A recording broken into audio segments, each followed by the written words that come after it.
আসসালামু আলাইকুম ওয়া রাহমাতুল্লাহ। আওয়াজ বাড়ি রিভাব দেন, রিভাব দেন। আর যারা দাঁড়িয়ে আছেন আবার আলাদা করে বড় লাগবে আমার পরে আপনাদের। হ্যাঁ, দাঁড়িয়ে আছেন কি কারা দেখার জন্য? বসেন। ইন্নাল হামদালিল্লাহি ওয়াস সালাতু ওয়াস সালামু আলা রাসূলিল্লাহ। আম্মা বা'দু ফাউযু বিল্লাহি মিনাশ শাইতানির রাজীম।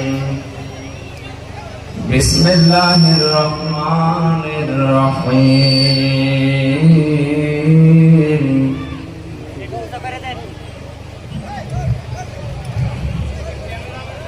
এই মাউথ উঁচু করে দাও। ঠিক আছে, এখানে কি এত দেরি করেন কেন? বসেন তো আপনি।